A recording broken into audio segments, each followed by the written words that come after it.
Welcome to the Center for Spiritual Living right here in beautiful Fullerton, California. My name is Tomoka Rosas and I'm a practitioner at this beautiful spiritual center. Thank you so much for joining us today in person and also online. In person is so much more fun, so please come back in. Before we get started, please join me in stating our purpose statement. We are a loving spiritual community, empowering all to live healthy and successful lives through practicing the principles of science of mind. And I have a few announcements.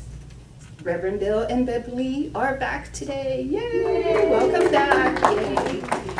Today is the 60th anniversary of our center, our congregation, and potluck.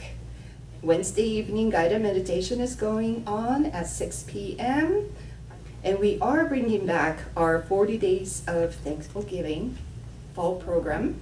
And we do have the booklets available because what we do is we focus as a group on gratitude and thankfulness and all of that. It's a very, very powerful practice, a spiritual practice. So please join me on that. And if you'd like to pick up your booklet, there's extras. So if you'd like to give it to your family, friends, you're welcome to do that. And I think that's it from me, and I will pass it on to Amanda. Good morning. Let's begin by invoking the power, the presence, and the consciousness of one mind, one spirit, one life, one love, to bless this service, our congregation, those that are in person, and our friends from the internet, viewing online, visitors that we have today, our volunteers, and our staff. I extend a spirit of gratefulness to the ushers and greeters, our resident musical director, Tommy Cosentino, and our special guest musician today, the Board of Trustees who guard and guide our mission, the practitioners who hold high watch, our junior church teachers and students, and our ministerial leader, Reverend Dr. Bill Salisbury. Knowing that the message prepared is divinely guided, I declare our time together good and very good.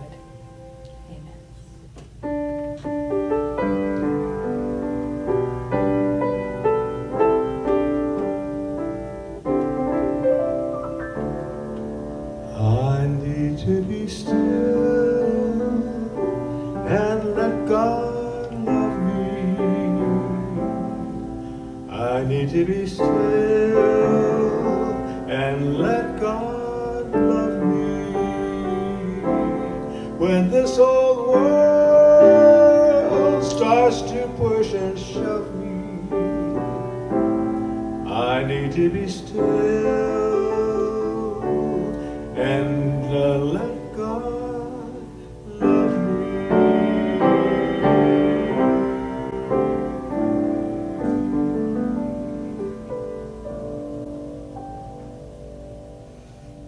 Thank you. My name is Amanda Blake Secola, and I am a practitioner at this welcoming Center for Spiritual Living, Fullerton, where we are grateful for the opportunity that this center offers for us to gather and dive deeper into the science of mind, spiritual philosophy. The reading this morning comes from recent research and study, beginning with a quote from the book Seasons of Grace by Jones and O'Neill.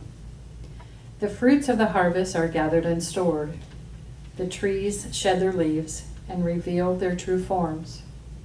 The days grow shorter and darker, reminding us of how brief our time on earth really is.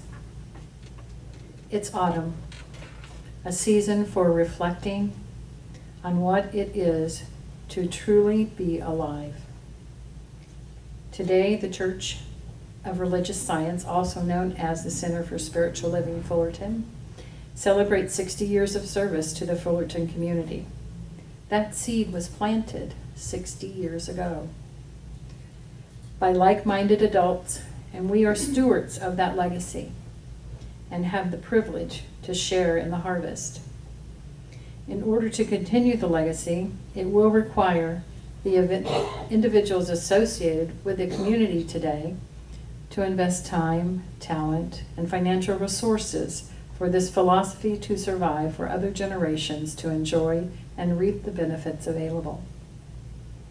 Autumn requests our attention in a way that feels different from the other seasons. Autumn invites us to reflect on the nature of our harvest and make sense of a way forward into the dormant period of winter that is just not that far away. A spiritual harvest is the result of God's work in the heart of man. It is clear from the parable of the seed and the sower that some people have good soil, and when the word of God is sown there, that person accepts it and continues to mature. There is nothing we can do to change the soil. That is God's job. However, we can be faithful to sow the seed, help the plants grow, reap the harvest. The process of spiritual growth and maturity, from the heart's regeneration to the recognition of faith, is often a long journey. In fact, it is very possible that the sower, the tender, and the reaper are likely to be different people at different times in our lives. Just like the physical growth of a field, the spiritual growth of a people is natural, organic process, overseen by God Himself through each individual life in which we are co-creators. The reaping of a harvest can be associated with the theme of sacrifice. The grain harvest represents threshing, sifting, grounding, and kneading, and then sacred fire. Autumn serves as a good time to consider what needs to be sacrificed to ensure the success of the harvest. Sometimes to say yes to our passion, we must say no to something else that is less important. In autumn, we see the trees letting go of their leaves as they fall to the ground. As individuals, we may also be led to let go of things that no longer serve us. Maybe a resentment for an action or behavior, or something you have been worrying about way too much. A relationship you have nurtured past the point of it being healthy. A business that is squeezing the life out of precious resources, or possibly just an old car. You can take the time to release that today in your mind and begin to maneuver it out of your life tomorrow. Harvest is also a time of gathering and reaping of joy of what has been produced during the year. We plant metaphysical seeds and reap spiritual goodness. The philosopher Rumi stated, "The garden that is filled with love is green without limit and yields many fruits, and love rises above all conditions." When we consider changing our career or transforming our lives, in essence, the thought has planted a seed that can grow into manifestation. It is true, as we know in science of mind, that thoughts are things, so with proper care and nurturing, the thought of change will grow. Gardening has therapeutic benefits, teaching us about life, healing, and control. We evolve much like a seed grows. We bloom, sprout, die, and go back into the earth. And this teaches us mindfulness of the cycle of birth and death. Yet while we are here, I would encourage each of us to take time to harvest your life intention. Take time to yield your abundance. Take time to nurture, and take time to be mindful of your own internal garden and external harvest. And now let's pray. It is our privilege to know that God is all there is, to acknowledge the power and presence of the universe, which validates the spiritual community we are so fortunate to serve. Our ability to tap into unlimited wisdom, infinite intelligence, and the joy, love, and harmony that is ours, gained through the connection to the God within, residing in me, through me, as me. As I represent an individual outpicturing of God, and the fact I know this for myself, I also know this for each of you here in the room and on the internet. Our presence today is by divine appointment, so we can embrace the truth of who we are at every moment of every day, no matter the circumstance. Our mission is clear: to follow the path of love, joy, harmony, creativity, and abundance, accentuating what is ours to do individually and collectively. We are grateful to have the privilege of community and touching one another through a loving embrace. Thank you, Father, Mother, God, for this enlightenment. It is with a contented heart that I know the seed of creativity and abundance is in place and already manifesting as promised. I release my word into the divine action of the law, and let it be. And we say, and so it is.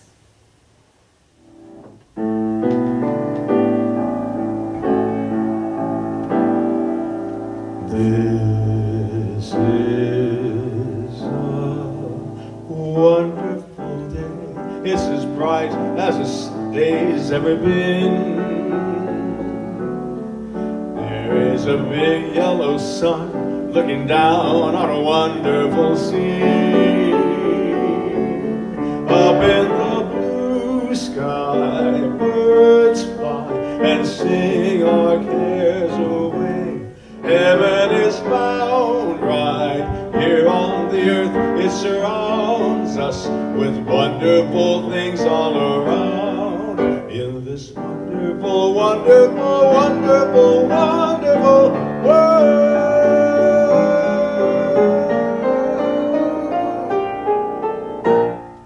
There is the sound of a symphony carried along on the breeze. Even the flowers are swaying in time with the leaves on the trees. Heaven is found right here on the earth. It surrounds us with wonderful things all around. In this wonderful, wonderful, wonderful, wonderful world.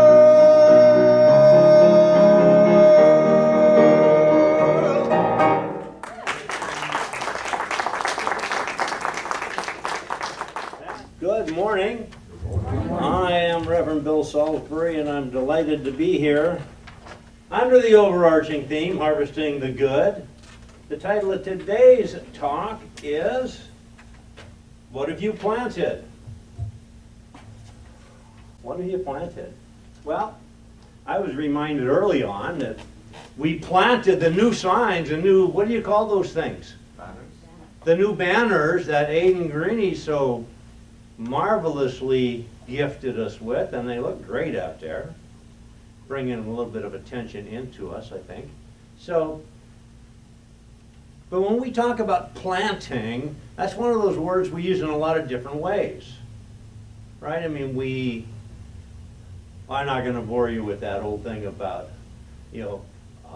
planting the harvest and reaping the harvest, and well, maybe I am. I guess I just did. But we not only plant things like plants, flowers, agricultural kinds of things, but we plant other things. Like people talk about planting churches. That's what evangelicals talk about, or planting franchises. That's what franchisees talk about. Or we plant ourselves in situations, right? Or we plant something in our mind. So what are you planting has a lot of different connotations. If we planted acreage in barley seeds, we wouldn't expect corn to grow there. If we planted a daffodil, we wouldn't expect a tulip to grow there. If we, dare I say it, if we planted a fundamentalist, closed sort of religion church somewhere, we wouldn't expect open minds to grow there. And if we planted negative thoughts in our mind, we can't expect positive things or growth or events or circumstances to come from that. It just isn't going to happen that way. So we have to be very careful about what we're doing. And then, I know, you say, well, it's hard sometimes to plant those positive thoughts in my mind, Bill, when something, like not so good happens to me. Well, actually, that's exactly a perfect time for planting positive thoughts. Because if we don't plant positive thoughts, if something impinges upon our space, our beingness, our usness, and we take off with those negative thoughts, is that thing, whatever the catalyst was in the first place, is that going to go away? I don't think so. We're going to perpetuate it. It's going to continue to happen to us, and it's going to happen in every possible way and every different manner that it can. And especially when we have this tendency to get angry that life is treating me this way. Benjamin Franklin said that anything that we do in anger ends up in shame. And think about that for a minute, doesn't it? We do something out of anger, and sometime later, I don't know, maybe a minute or a week or a month or a year later, we get this, God, I shouldn't have done that. Why did I do that? I'm never going to do that again. We get this shame, this guilt built up on it. So, how do we handle it when things don't go like in the movies? What was that? There was this great movie. I think it took place somewhere in like India or something like that. But the tagline from it was, if it's not a happy ending, it's not the end of the story yet. And that's us. Something happens to us. Is that the end of our story? Absolutely not. In this great book, Practical Metaphysics, Eric Butterworth, one that Tomoko turned me on to, and I think several other people too, Eric Butterworth says, someone may do something to you and may give you a perfect opportunity to be upset if you want to be upset. But if you don't want to be upset, you need not be. Incidents happen. Stuff happens. Things happen. Is everybody in our world perfect? I mean, is it possible that nobody's ever going to say something inadvertently that makes us, well, say something intentionally that inadvertently causes us to feel bad about something? No. Because it's not a perfect world. That's part of being this world. It's not perfect. And as long as we're looking for perfection, look at the things we're going to not see. We're not going to see good, very good, great, absolutely marvelous, fantastic. We're not going to see any of them because we're so blinded looking for perfection. So if we want to be, I think there is a way to be perfect. We can be perfect by accepting imperfection, by understanding that it's not a perfect world. Things happen. If you build your house on the side of a hill, can you expect that house to stand forever? No. It's coming down. If you build your house in a flood zone, are you safe? You might be safe for years, decades. That house might even be safe for hundreds of years. But sooner or later, it's going away. If we build our foundation for ourself, for our personal house, or our personal temple, as we sometimes say, it's like the master teacher Jesus said. If you build it on shifting sands, what's going to happen? It's going to shift. If you build your house in an area that's prone to wildfire, is your house going to be okay? Might be. But please don't be surprised when it isn't. Because the only way we can guarantee our success in the building of our structure, of our internal structure, is by building it on that base of rock. Remember? On that solid foundation. Not sure how I got up onto that. But Eric Butterworth also said, once something happens, it becomes history, but as far as your experience is concerned, the incident is completely external. It's always on the outside. What happens in your mind happens as a result of your attitudes and your feelings and your habit patterns. Your mind is your domain. So the fundamental and so important thing to get out of this is we have to bring it into our consciousness. We have to plant the seeds of what we want into our consciousness. Is the time to plant the seeds of peace and hope and community and love and togetherness? Is the time to plant those seeds when something's really pushing your button? No. Best to have planted it before that.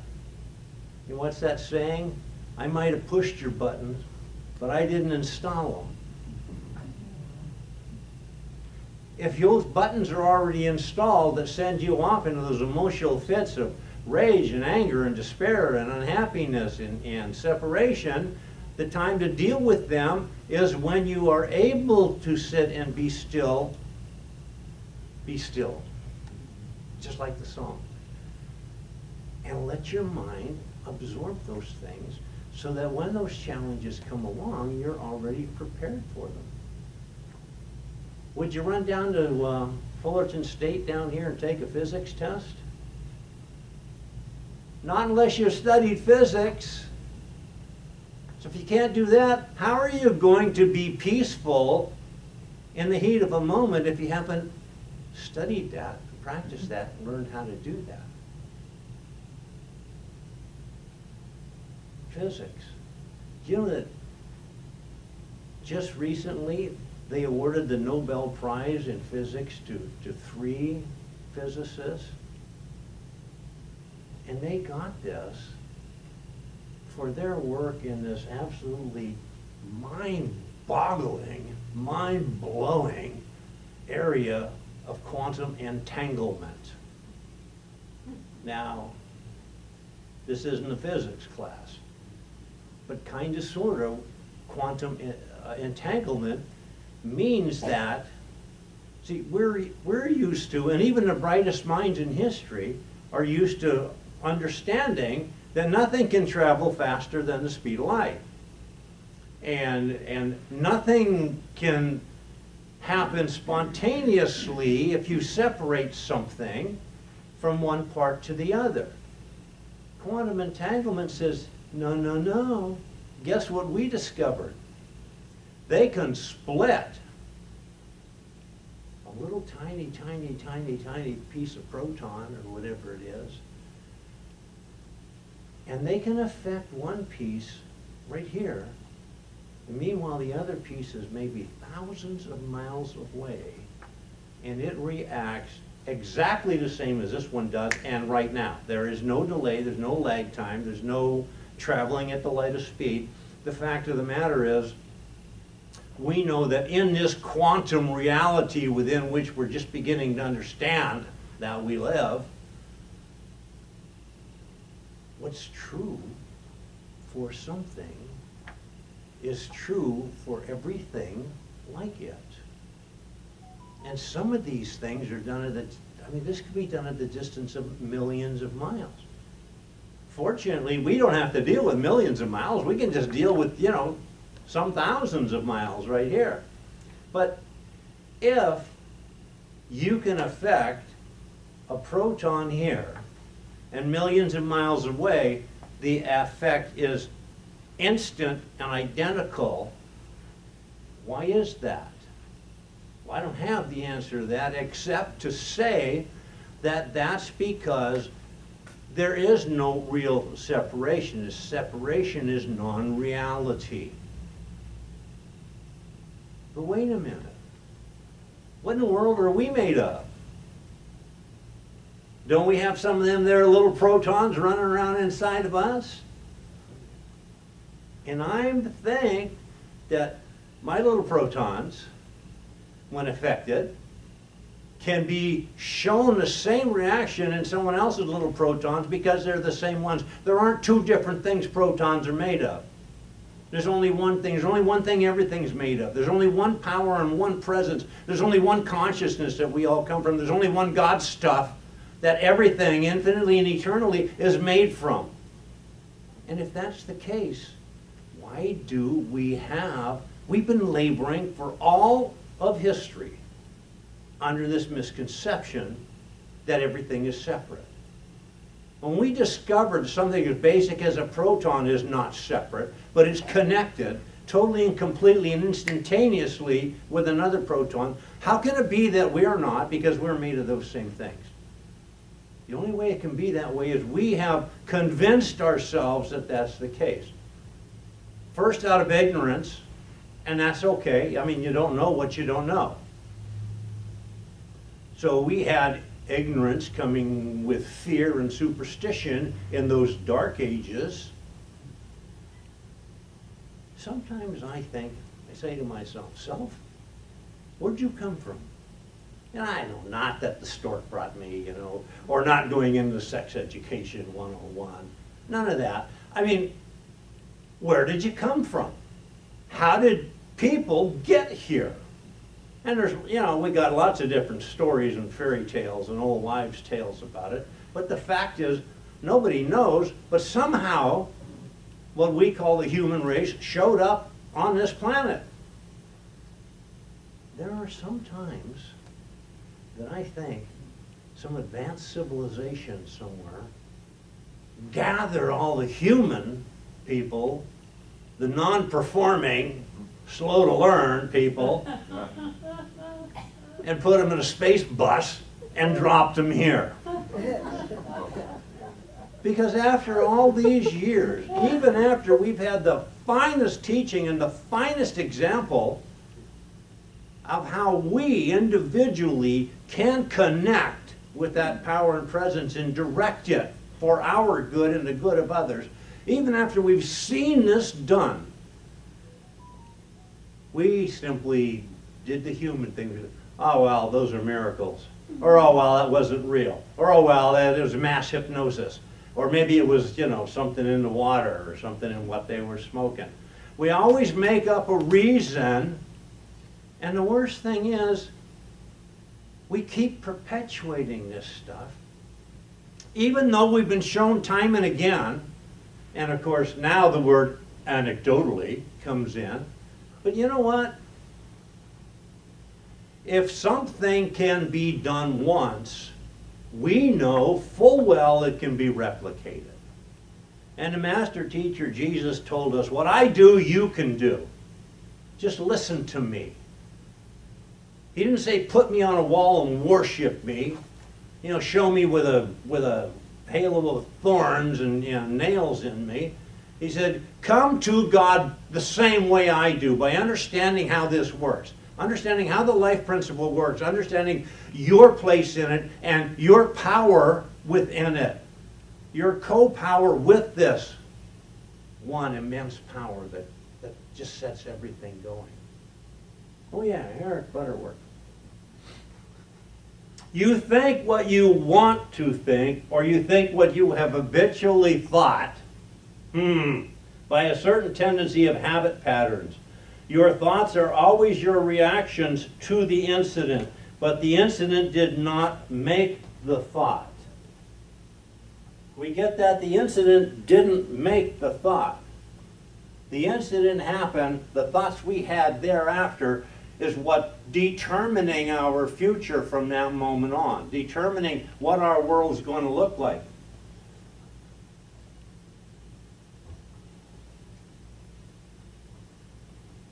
So as a people, as a human race, when report cards roll out, I don't think it's going to be A's, and outstandings. I think it's going to be more like, no, I'm not even go there. I'm not going to say D or F like I was thinking. I didn't want to say that out loud. But it's something we need to understand, and this is that hubris that has somehow come to take over our entire race. It's not about us. It's not about people. Because don't you know people are different? Do you know anybody that has a different attitude about anything than you do? It's not about people. It's about truth and principle. Truth and principle never changes. And as long as we align with that, and as long as we stay within that natural law, that spiritual law, that law of life, we can do anything we want to do, and we can have anything we want to have. When we vary from that, and I'm not saying that there's a hard line here, well, I guess there is. But within those hard lines of what we can do and what we can't do, in other words, is gravity going to take me off a roof? Yes, okay, that's the hard line. But I can work within that. And still, and I think worldwide, haven't we stopped what should always be our bias to the edges, our bias to the bottom? Haven't we totally marginalized the least of us, as Jesus would say? How's that working for us? How are we going to plant anything of value within ourselves or within our community or within the entire world if we're not including everybody and everything? You know what I love to hear? It's all God. You heard that? It's all God. It's all God, except those people over there that are saying this and doing that. We can't have it both ways. We have to understand, if it is all God, and I believe it to be, that it is all God.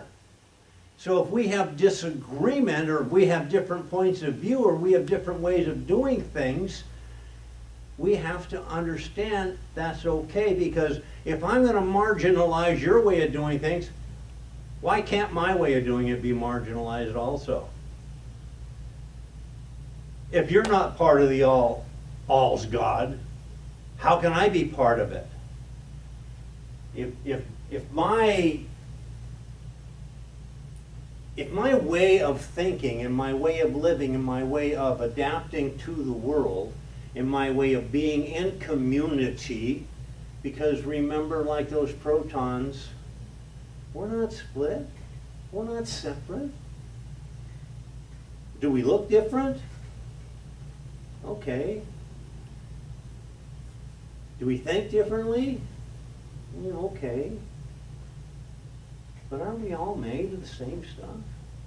And don't we all have access to that same consciousness that we draw upon to channel through our minds and interpret it the way we want to and put it out in the world as if it's the gospel?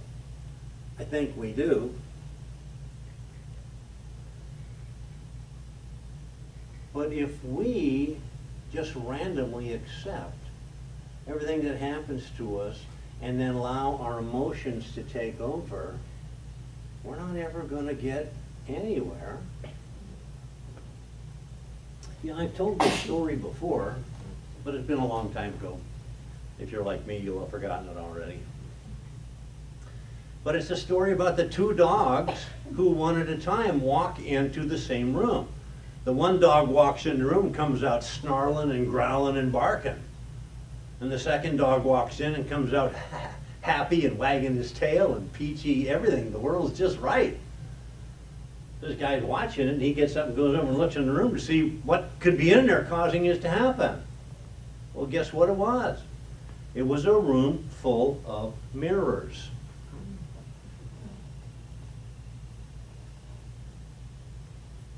We don't see what we're not expecting to see. And sometimes this is kind of hard to wrap your head around. I know it is for me. When I see something that I think is just really, really, really horrible, I understand, no it isn't. It is what is, right this second for some reason, for whatever reason, but it's only horrible that because I make it that way. Now, it might not be desirable to me. Everything that happens is a neutral happening. You know, and my heart goes out, and my thoughts and my prayers go out to all the people, you know, that suffer through these hurricanes. But the fact of the matter is, that hurricane didn't get up in the morning and say, I'm going to go destroy the lives of so-and-so and such and such. It just happened. Hurricanes happen. And it's really sad and it's really unfortunate. And I suppose if you were way out there, you could say something like, well, maybe building the house somewhere else or putting up the town, planting the town somewhere else would have been a better idea. But we don't always take the better ideas, do we? That's like the story of the guy pulling into town. He goes up to the Chamber of Commerce and he says, so what kind of people live here? Thinking about relocating. And the lady at the Chamber of Commerce says, well, where are you from? He says, I'm from back there. Well, how are the people there? They were nasty. That's why I'm moving out. They were horrible people. They didn't do anything right. And they were just disrespectful. I mean, they were just a pain in the butt. She says, unfortunately, you're going to find the same people here. So he gets in his car and drives off looking for somewhere better. Meanwhile, right behind him comes up a guy and he says, I'm thinking of relocating here. What kind of people, what kind of town is this? She says, well, where'd you come from? What kind of town was it? What kind of people were there? He said, oh, they were great. I hated to leave. I hate to leave. They were loving people. They were communal. They were in good spirits. They were always eager to help. She says, well, welcome to Helpsville, because that's the same kind of people you're going to find here. Same town. Same person that they asked. Here's the punchline. Here's the bumper sticker. No matter where you go, there you are. If the people in your life are friendly and respectful and helpful and loving and kind and compassionate, guess what? They are because you put them there. If they're not, I gotta look inside and say, wow, what have I done to either attract these people to me or to be open to that kind of treatment? Because as long as we understand that we are each that divine instance, we are each expressions of God, and treat ourselves and each other the same way, we're not going to have those situations. I have a quote here somewhere. Oh, yeah. Rainer Maria Rilke. Go into yourself and see how deep the place is from which your life flows. We can't live on the surface. It's kind of a double-edged sword, isn't it? We have to live on the surface. That's where we are. But we can't live on the surface. We can function on the surface. We can negotiate the surface. We have to do our life, sorry, our loving from that deep spot within us, from that heart of us, from that soul of us, from that part of us that is truly connected to every other little proton running around out here, and all within that consciousness that is that thing that we call God. And if sometimes something does happen to us that we really don't think is the best thing for us, and it really isn't the best thing for us, it's okay, because again, things happen. In this human life, things just happen. But as somebody once said, just because the tide goes out doesn't mean there's any less water. If the tide of compassion and caring and community and soulful, heartfelt connection has gone out from us at any time, it doesn't mean there's any less of it in the world. It just means that we need to reposition ourselves. Really, if we wanted to, couldn't we go down to the actual ocean, and as the tide goes out, just move our beach chair a la Zac Brown Band a little bit closer? Sure we could. There's no less water. There's no less love and compassion and charity and community in this world right now than there ever has been or ever will be. You know, there's that old evangelical bumper sticker they have about God's favor. God's favor is upon you if you do this, that, or the other thing. We don't have to do this, that, or the other thing. There's no such thing as a God that wakes up in the morning and says, well, I think I'll screw with so-and-so today. Or you get hit by a bus and you don't, or how about the antelope getting eaten by the lion? Do you think that it lays there thinking, oh my God, I've done something to offend God, and this is the price I'm paying? No, it's because we didn't stay within those boundaries. We planted one thing and expected to reap something else. And it just doesn't happen that way. If we want all of those God qualities in our lives, we have to put them there ourselves. Actually, they're already there, I guess. All we have to do is clear away all of the stuff that isn't them so that we can see them, bask in them, and allow them to function the way they were intended to function when we showed up here. When we got off of that space bus that we were deported from some advanced civilization from. So, we need to be careful about what we plant. We need to plant seeds of hope and love and charity, seeds of compassion, seeds of community. And we need to know that those seeds that we plant bear the same fruit that their name describes. And I know that in this life, all I have to do is plant those positive thoughts, plant those seeds of all the God qualities I wish to have brought forward into my life, I wish to have expanded out into my world. And they will indeed come to me. That is what will come to pass, because I'm going to see my world unfold exactly as I plant it in my mind. If I want row after row of compassion and love and justice, that's what I have to plant. I can't plant seeds of negativity and anger and despair and expect the growth of some fruit other than what I planted. So I just thank God every day. I just say, thank you, God.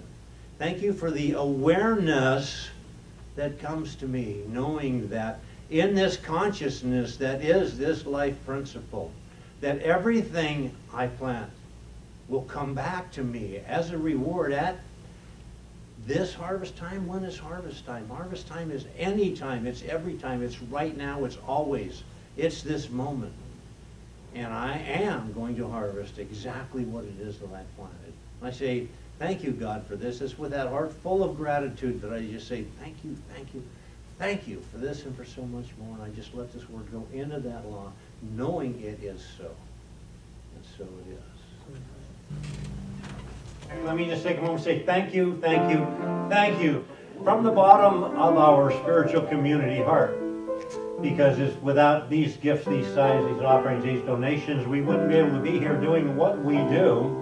And thank you also those of you who are not back in the sanctuary yet but are still online for hitting that donate button or just auto tithing or coming by and seeing Tomoko and our practitioners during the week and getting that quick, brief, solid affirmative prayer.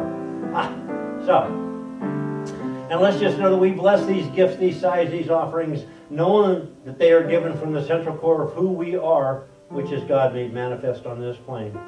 We accept them wholeheartedly. We send them forth to do their good work in this spiritual community, in the community at large, and indeed in the world at large, with no strings, no attachments. So it is. Amen.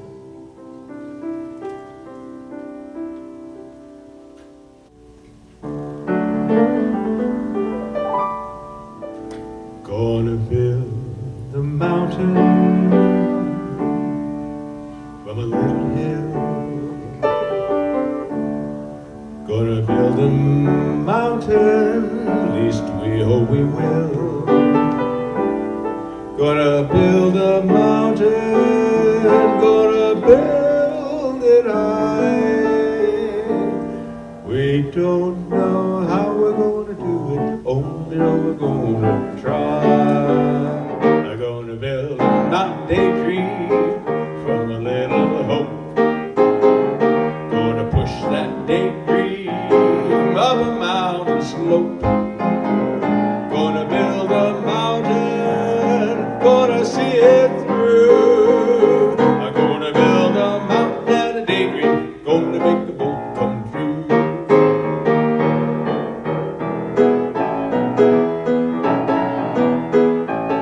Now we got our heaven, 60 years today, feeling like some good times, we're gonna be okay. All of us together, gonna make life sweet. We'll fill tomorrow full of happiness, gonna make the whole world sing. We'll fill tomorrow full of happiness, gonna make the whole world sing. We'll fill tomorrow full of happiness, gonna make the whole world sing. Oh yes. And makes me want to sing. Boy, if something makes you want to sing, it's just got to be good for you. Is that right? That's right. Thank you. And let's know this together. Something wonderful is happening in me right now. Something wonderful is happening in me right now. It's this thing called life. It's this thing called life. It's this thing called growth. It's this thing called growth. It's this thing called happiness. It's this thing called happiness. I'm planting it. I'm planting it. I'm nurturing it. I'm nurturing it. I'm receiving it. I'm receiving it. Thank you, God, in me. Thank